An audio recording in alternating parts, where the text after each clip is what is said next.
Greetings and welcome back to my channel for another video.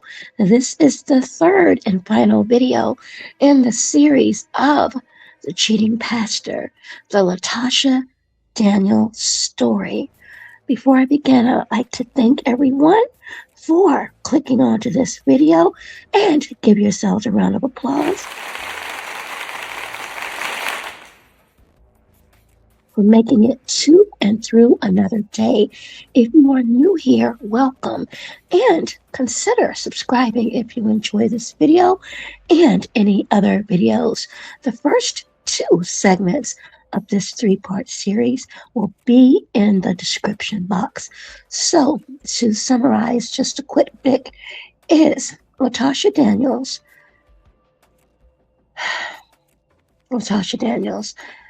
a life coach, very educated, found herself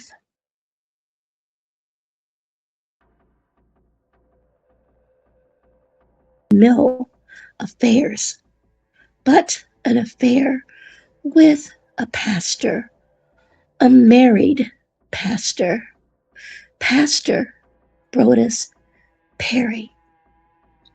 It appears from her testimony that she felt as though she was a victim of manipulation, and after he allegedly broke off this secret affair, this forbidden fruit,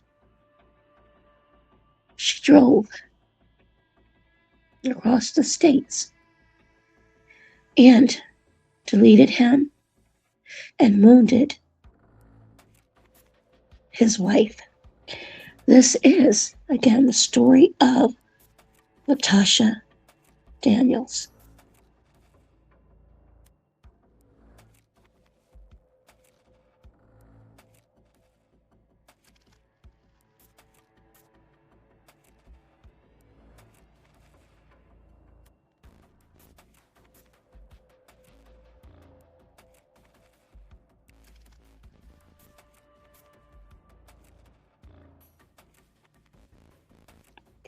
How many of you have found yourselves in a situation where you feel as though you met the right one? The right one, everything seems perfect in the beginning. You trust one another with some of your secrets or perhaps some issues that you may have experienced throughout past relationships.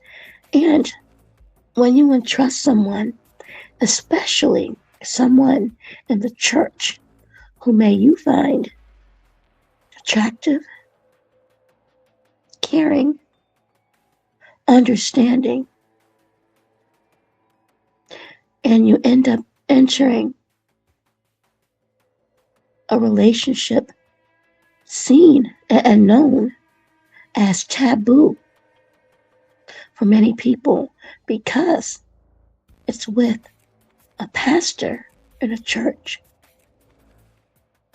a married man. What do you do after feeling betrayed?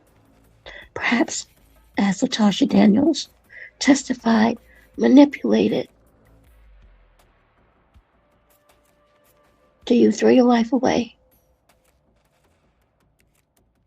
We're going to listen to previous testimony before we get to her sentencing, where she was convicted and she was sentenced to nearly 21 years. Granted, she's 46 years old. So again, welcome to Secret Affairs. I'm your hostess, Lise, and thank you so much for tuning in.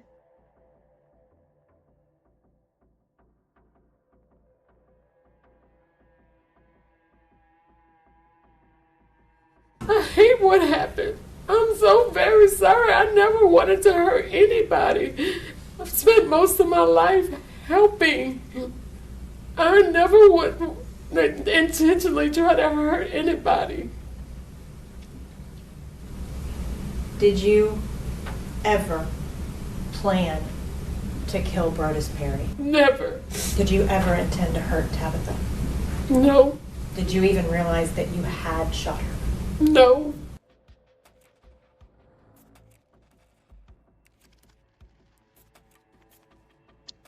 That was LaTosHia Daniels. We're going to listen to some audio a few months ago where LaTosHia Daniels testified under oath. Fair use.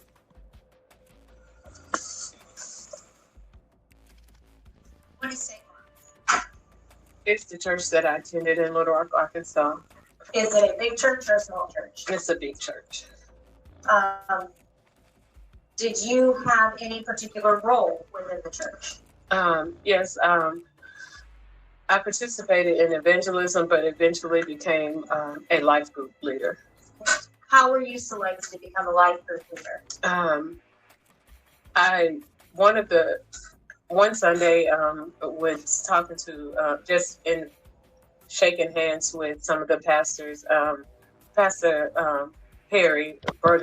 So she's about to speak how she and the late Pastor Perry Brodus, came to know one another. I'm going to let this play for a bit and then return with my commentary. Perry, he had asked me, he's like, "You thinking about being a life group member?" And at that time, I was like, "I'll consider it." And then eventually I did go ahead and sign up to become a life group leader.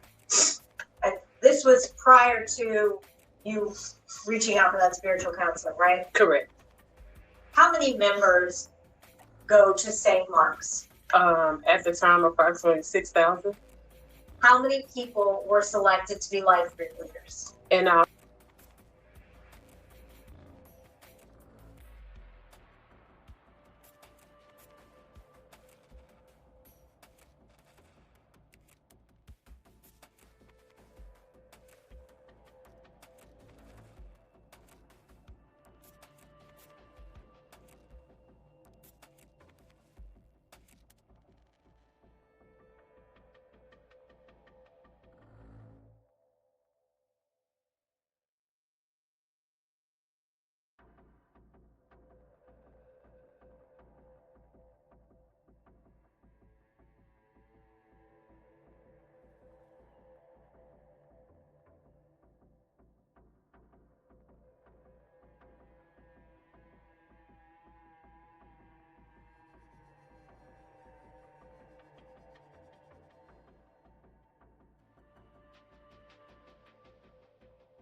That time he told me it was because he was trying to maintain his professionalism.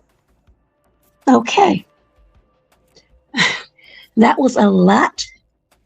And she questioned why his hands were in his pockets. Let's continue. Was that the first time that you had any indication that he might be interested in you? That was the first time. Did you proceed to start with the second counseling session? We did. What happened after you started the counseling session? As I was talking and sharing, Brodus reached over and grabbed, I had a 2-arm share, and he pulled me toward him and began to passionately kiss me. And from So she is alleging that the late Pastor Brodus Perry approached her in a inappropriate manner. Again, this is a twisted story, which, in my opinion, it appeared to be some type of trauma bonding. I'm not really positive.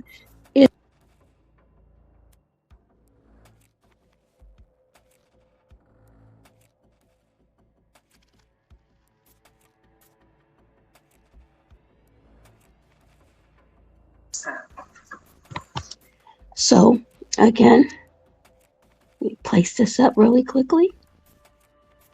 Viewer discretion. Because some of the testimony you'll hear may be disturbing, and it is for adult consumption, which I'm assuming and believe that those listening to this channel should be 18 years and above. Again, this is the story, the sad, tragic story of LATOSHIA Daniels and the late Pastor Perry Brodus.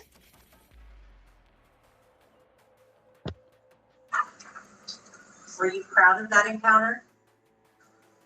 in hindsight, no, but at that time, So she had been married previously. And the fact, and I'm not judging, trust me, I'm not judging at all, but she's saying in hindsight.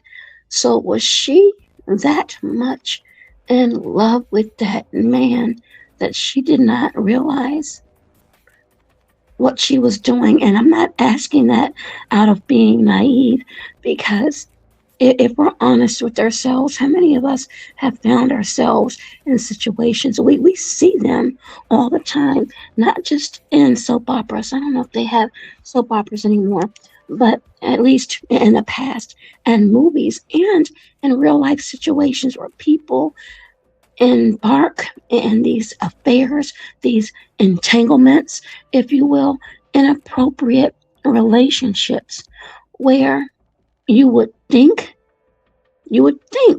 that number one, if you're educated, if you're a life coach, which she was, that you would know better.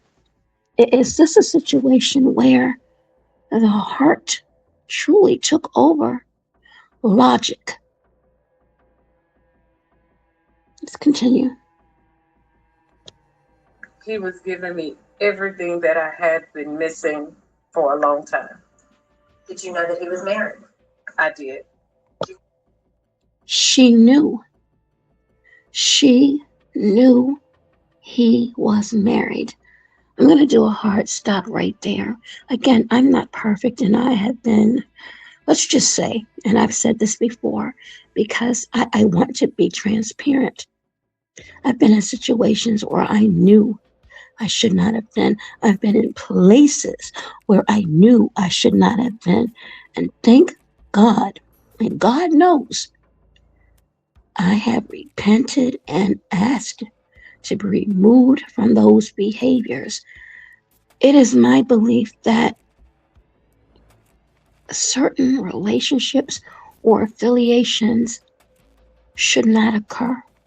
And unfortunately, we've seen too many stories of these pastors, albeit men, but many times women as well, who get involved with parishioners, members, their congregation, receiving phone calls at unorthodox times of night because they may be in distress. When do you cross the line? Where do you, or when do you set the boundaries? Especially when you're married.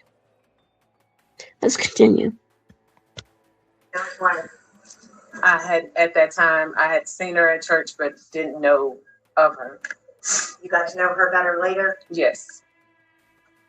How did you feel about the fact that Brodus was married? At that time, honestly, I did not think about it. I knew that we both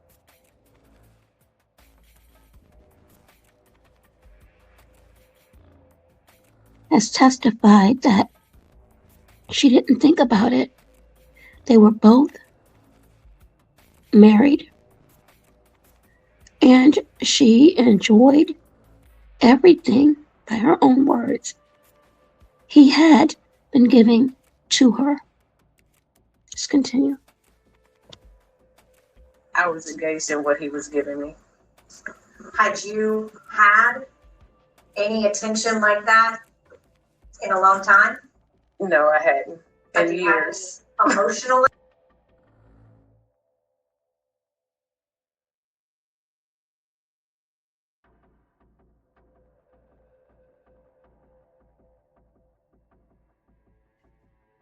She had never felt what the late Pastor Perry Brodus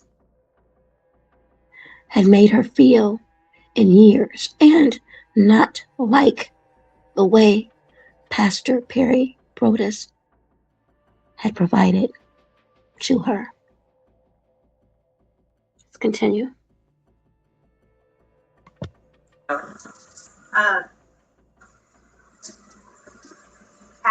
After your counseling sessions, did you end up getting divorced?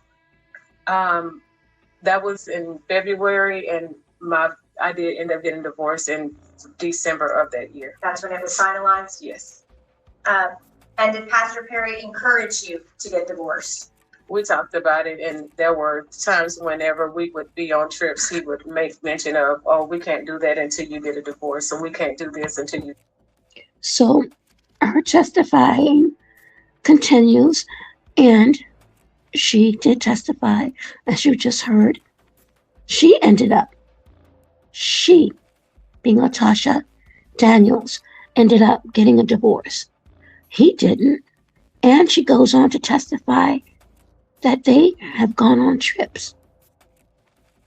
Again, all of this can be found in the previous 2 videos, but I just wanted to do a background really quickly. Get a divorce. Now I want to talk to you about your relationship with Brodus Perry, okay? Okay. After y'all had sex, did Brodus give you any particular instructions?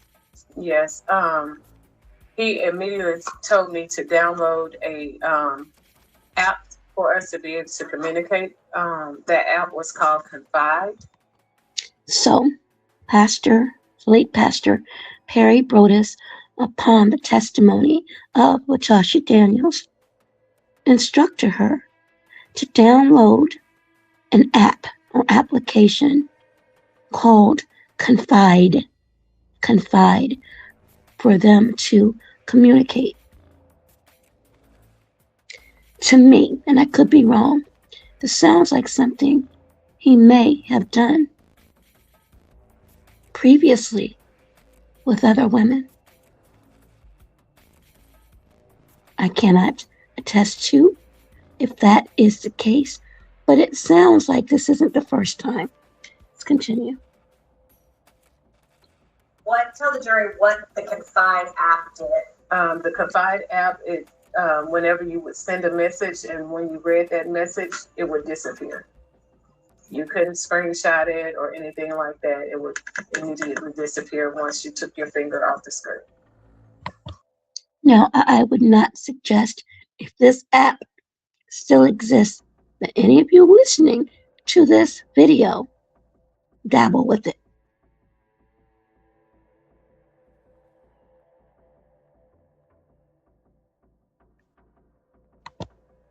Did Brodus teach you how to use that app? As we continued the app, it was probably maybe a week or two later, he found out that if you had, like, other people had your phone number in your phone and they had that app, then they could see you on it. So he had me to change my name on it and also change the way that I attached it to my account. So I went from having my phone number to coming up with a email address. So, upon her testimony, he instructed her how to basically navigate, if you will, around that little loophole to ensure that their communications would remain clandestine. Again, I cannot prove this, but it sounds as though this is something that he may have done previously. Continue. Made a new email address to be able to attach it that nobody else had. And he taught you what all you needed to do for that app to do that. Correct. So that it could not be traceable back to you. Correct. And he did that all very quickly. Yes. Did he have, or was it almost a rule? Was it a rule that you had to use that app to talk to him? Most of it. That was our main form of communication. As the relationship went on, if he wanted to use a different form of communication, like an email or maybe even direct messaging, he would then tell me, go to this platform or go to that one. But it was not, if I was to reach out to him without him reaching out to me first, I had to use a Confide app. Did he set any other rules for your relationship? Yes.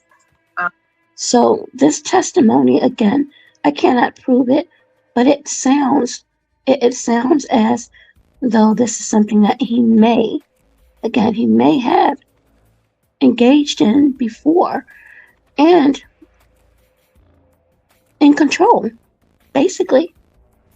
Your thoughts and opinions. Let's continue.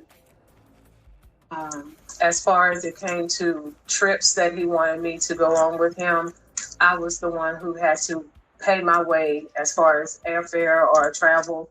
And then he would, his words would, he would then take care of the rest, meaning that I would have somewhere to stay. When I was in the hotel rooms, I was to stay naked. I couldn't have on any clothes. I had to, and the only way I would have clothes on is if, we were getting ready to go out. But other than that, when in the hotel room, I had to be naked. Again, this is a married man. Well, he's no longer with us, but a married man. Again, my thought process is, how is it, or was it possible that the wife had an idea because she testified she didn't? Was the late Pastor Perry Brodus, that savvy, that convincing, that he was able to have two separate lives without his wife having an inkling, a modicum of thought that perhaps something else may be going on behind her back? Let's continue. I couldn't, if something was to have happened to him as far as medically, he did not want me to call 911. I would have to call, who we referenced him as the professor, but it was Pastor Porter. I would have to call him in order to get him emergency attention. Pastor Pointer. So, again, I don't want to assume, but it sounds as though there were other individuals aware of this inappropriate relationship within this church. This is why many people, side-eye men and women of the cloth because of the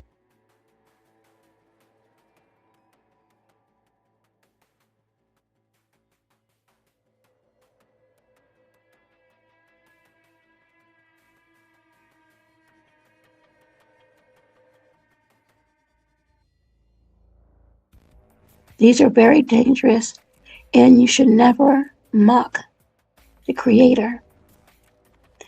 I believe certain things, certain behaviors, certain professions, you are held at a higher standard, especially when those look upon you, those who entrust you to guide them.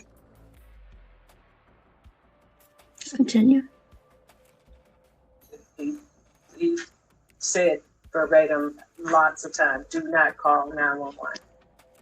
Did he add any rules towards the end of your relationship? At the end of the relationship, he wanted me to say yes, sir, and no, sir to him.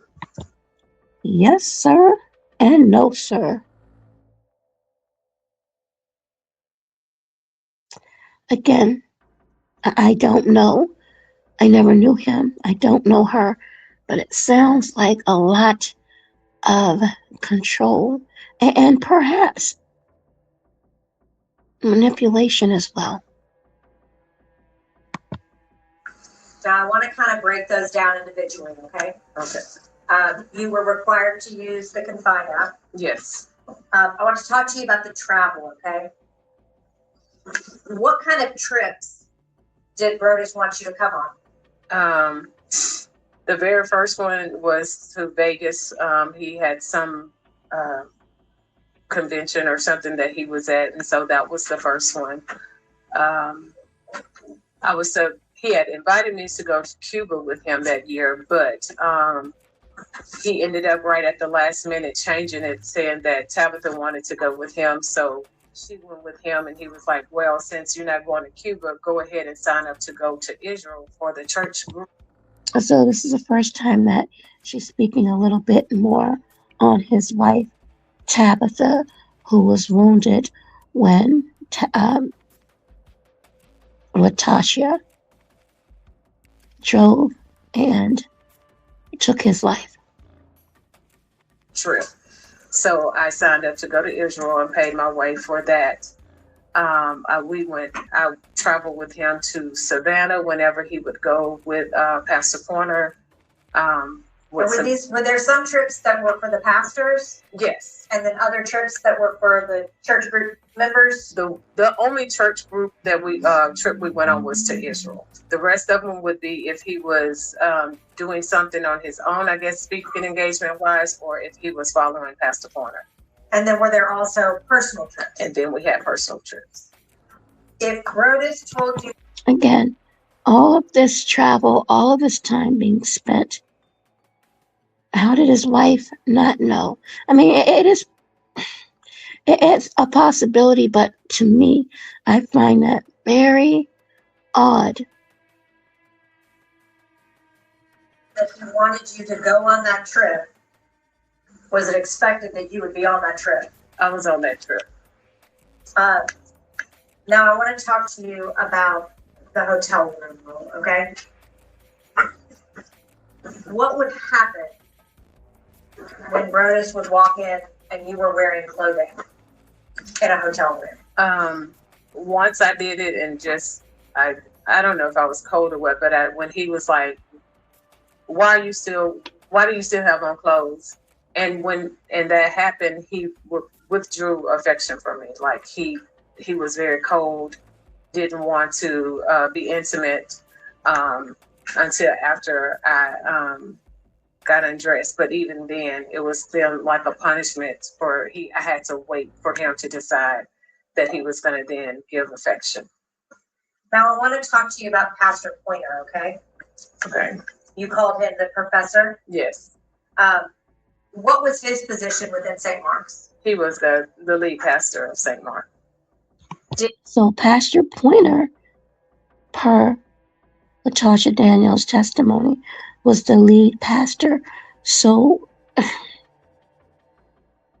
again, I would encourage you. I would encourage those that attend some of these churches. I don't care if they're big cities, if they're small cities, wherever, to be extremely, extremely careful, because it sounds as though, and again, I cannot prove this, but it sounds as though this Pastor Pointer was aware of these transgressions, which makes this tragedy even worse. Did he know about your relationship with Brodus? Yes, we hung out together a lot. Well, I guess I just answered my own question. Pastor Pointer, according to this testimony of LaTosha Daniels, they did know, or he did know, and they hung out. My goodness, the sins that appears to have gone on.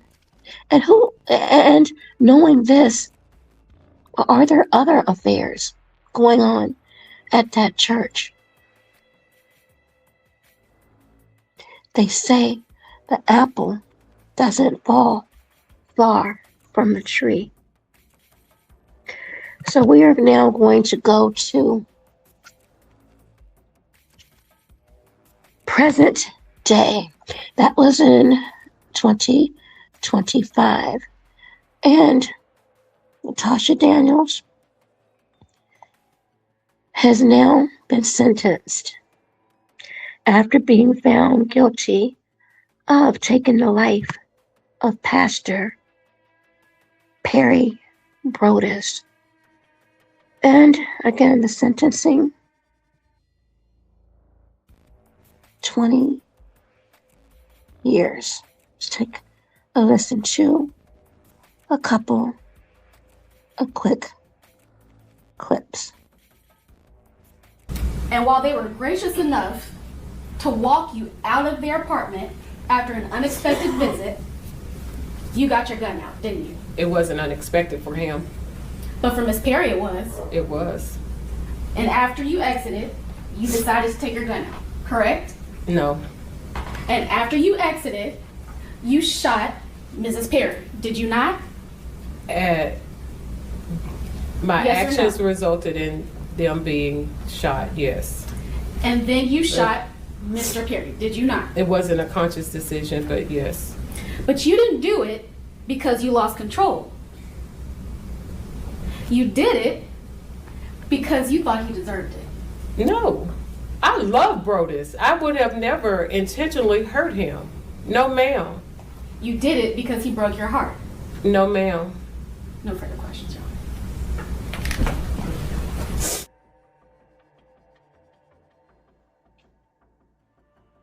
So what we're about to listen to is video or audio courtesy of ABC 24 Memphis. The sentencing of 20 years.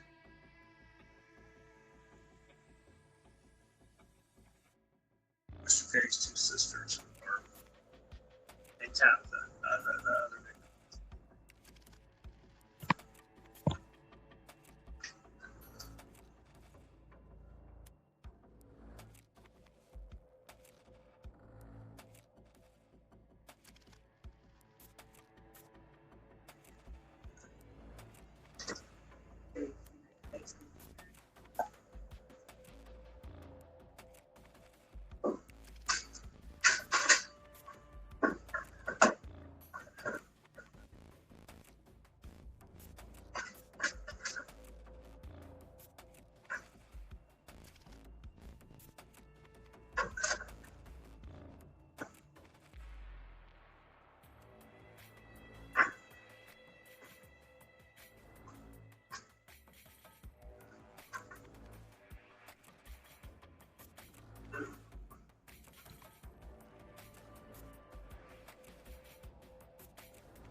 purchase the gun, giving the sales rep her ID, signing the paperwork that she needs. At the end of the defendant, when she was in Sherwood, Arkansas, drove to Memphis, which is over 2 hours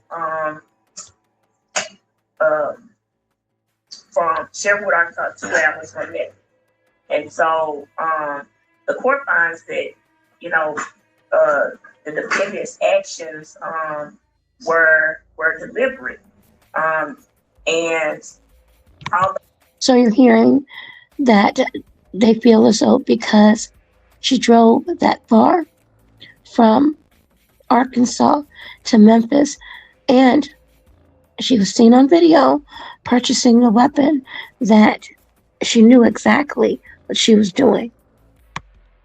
Although she wasn't found guilty of first-degree murder, her actions that she showed, and there was proof from Dr. Bidding that she had major depressive disorder, and also that she had some suicidal ideations. And that was the defense version of what happened. And obviously the jury rejected that.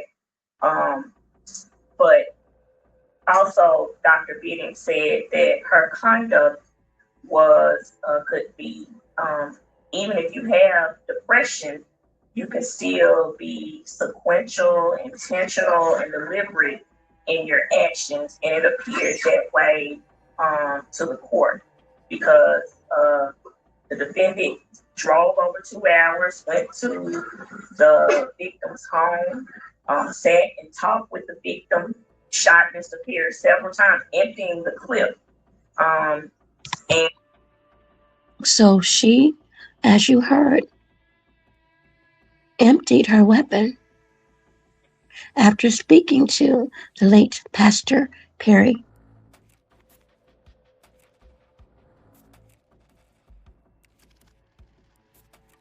Entire course of that, the defendant possessed a weapon. Nothing, like Dr. Bennett said, she could still commit these actions even if she had a major depressive disorder. So the court finds that the nature and circumstance of the offense are serious. The victim was unarmed, and it really just comes down to the fact that the defendant said that the victim would not walk her to her car. And that's senseless, senseless to kill someone because he would not walk her to her car. And although the victim was a pastor who did not treat her right and he broke her heart, a broken heart does not justify someone dying. The judge just said a broken heart does not justify someone dying. So we're going to listen to a couple of more clips and close this out. But again, this is a sad, sad story of a broken woman who entrusted her pastor, the late Pastor Perry Brodus, and because of what many have deemed that she was scorned, brokenhearted once again, she ended up driving 2 hours and subsequently ended up taking the life of her pastor, the late Pastor Perry Brodus, a married man with whom was having an affair with someone in his church. Who's at fault here? Are they both at fault?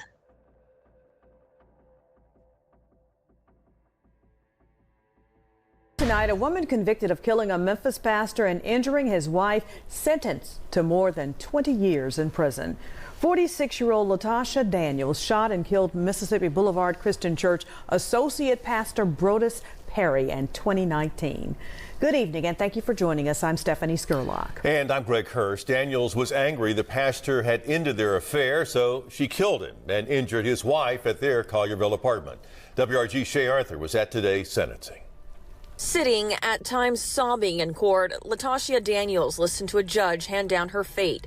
20 years for a second-degree murder charge, 11 months, 29 days for a reckless endangerment charge, for shooting and killing a man she had an affair with, Pastor Brodus Perry, and injuring his wife. A broken heart does not justify someone dying. Prior to her sentencing, Daniels' son spoke tearfully on his mother's behalf. Mom, I don't ever think I've said this out loud. Describing her influence on their family and others. What hurts my heart the most, but fills it with so much admiration, is at the same time, it's knowing how much you were hurting emotionally, while still choosing to be strong for everyone else. You showed up every single day with a smile. Daniels was expected to be sentenced between 15 to 25 years. Her defense team asked for 13 and a half. While we respect the judge's decision, we do disagree with it. We work in these courtrooms every day. We go to sentencings every day. And in my 26 years of practicing law, I've never had a client that has done so much work on herself, work for other people, writing books to help other families that are going through this. The prosecutor on the case says the sentence is what he expected, telling me he has been in communication with the victim's family. They appreciate the justice, but you can't make it not have happened. So that's, yes.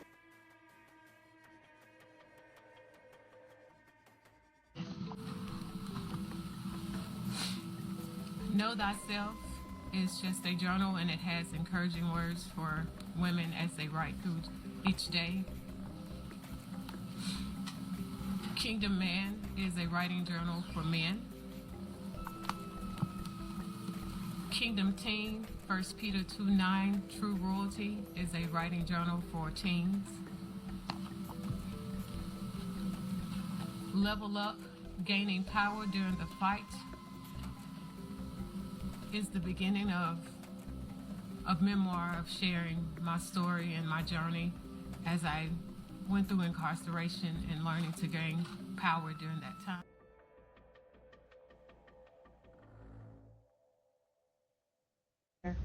time. We believe and still believe that Ms. Daniels is as mitigated as you can be. She has just always lived her life above and beyond outside of the events of April the 4th. Yeah, and again, we've been doing this for a long time, and just to see the level of work that she did on herself, the level of work that she's done in the community, the level of work that she's done in trying to write books to help. A jury of your peers has found you guilty. After 2 hours of deliberations, a jury found LATOSHIA Daniels guilty in the shooting death of Brodus Perry and the shooting of his wife Tabitha in 2019. Daniels was found not guilty of employment of a firearm during a felony. The 46-year-old was convicted of second-degree murder and reckless endangerment. Throughout the trial, Daniels' attorneys never denied that she shot Perry or his wife, but said it was a crime of passion fueled by Perry's alleged manipulation. That's why we did push for that voluntary manslaughter and the reckless endangerment, because she was under such emotional distress when this happened that she was not thinking clearly. However, the prosecution argued that Daniels' decision to purchase a gun and drive 2.5 hours from Arkansas to Memphis was proof of premeditation. We had proved that it was a knowing killing of another person, but we just didn't quite get there on premeditation. And like I said, we can disagree with it and respect it both at the same time. After Friday's verdict, your news leader asked the defense how Daniels felt after her conviction. I think she's a little bit in shock. I think she's struggling with the idea that she's going to probably have to spend at least another decade in prison. But I think she also understands that, this happened for a reason. Reporting for your news leader from 201 Poplar, Raven.